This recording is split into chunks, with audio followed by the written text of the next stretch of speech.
নয়তো প্রেমিকের মাধ্যমে প্রতারণার শিকার হয়ে তারা এসেছে, নয়তো তাদেরকে চাকরির প্রলোভন দেখিয়ে এই পেশায় নিযুক্ত করা হয়েছে। এবার আমি ধরে নিলাম যে তাদেরকে এখানে এই পেশায় নিযুক্ত হওয়ার পর তাদেরকে একটি সুস্থ এবং স্বাভাবিক জীবন দেয়া হচ্ছে, কিন্তু আদৌ কি দেয়া হচ্ছে? মোটেও না। তাদের উপরে চালানো হচ্ছে পাশবিক, শারীরিক এবং মানসিক নির্যাতন।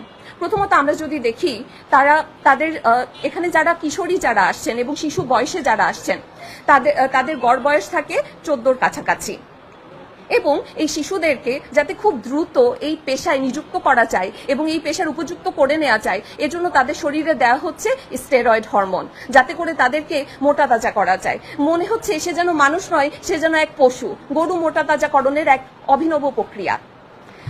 এরপরে আমরা যদি তাকাই, তাদের উপরে আরো বিভিন্ন ধরনের শারীরিক নির্যাতনের খোঁজ আমরা পেয়ে থাকি। বিভিন্ন ধরনের ক্লায়েন্টের সামনে তাদেরকে জোরপূর্বক উপস্থাপন করা হয় এবং উপস্থাপনের পরে তাদের উপরে চলে শারীরিক বিভিন্ন ধরনের নির্যাতন।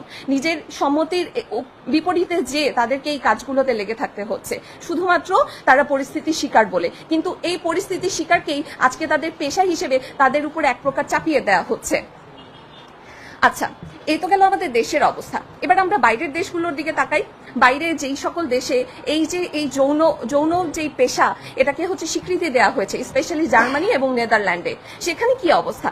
খুব মনে হয় যেন তাদের উন্নতি হয়েছে, মোটেও না। সেখানে এই ধরনের আইনের বৈধতা দেওয়ার পরে দেখা গিয়েছে সেখানে মানব পাচার বেড়ে গিয়েছে, সেখানে নারীর উপর সহিংসতা আগের থেকে বহু গুণে বেড়ে গিয়েছে এবং অন্যান্য অপরাধ কর্ম তো তার সাথে যুক্ত রয়েছে। তাহলে এবং তারা এখন দেখা যাচ্ছে যে এই আইনকে বাতিল করার জন্য উঠে পড়ে লেগেছে। পাশাপাশি যদি আমরা আরো দেখি, জার্মানির একজন সাংবাদিক বলছেন যে এই যে আইনের আড়ালে আইনের মাধ্যমে তাদের নারীর উপরে এই যে সহিংসতা, সেটাকে একটা জাস্ট বৈধতা দেওয়া হচ্ছে, এ যেন এক আধুনিক দাসত্ব নারীর। তো দিন শেষে যেই জিনিস পশ্চিমা বিশ্ব ছুঁড়ে ফেলে দিচ্ছে, সেই জিনিস আমাদের এখানে নারী সংস্কার কমিশন কোনো রকম রিসার্চ ছাড়া, কোনো রকম ডেটা কালেকশন ছাড়া, কোনো রকম মতামত গ্রহণ ছাড়া তারা জাস্ট আমাদের উপরে চাপিয়ে দিতে চাচ্ছে। তো দিন শেষে আমি শুধু এটাই বলতে পারি যে এই যে নারীর উপরে যে সহিংসতা, এটা শুধু পুঁজিবাদী এবং অন্যান্য পুঁজিবাদীদের জাস্ট নারীদের ভোগ করার একটা মাধ্যম হিসেবে তুলে ধরা হয়েছে, আর কিছু নয়। এবং পাশাপাশি আমরা যদি দেখি যে এটা নারীদের প্রতি যেই সহিংসতা এবং জুলুম হচ্ছে, যেই নারীদের প্রতি যেই শোষণ হচ্ছে, সেটাকে জাস্ট একটা পেশার নাম দিয়ে সেটাকে বৈধতা দেওয়া হচ্ছে, যেটার কোনো অর্থ আসলে থাকে না।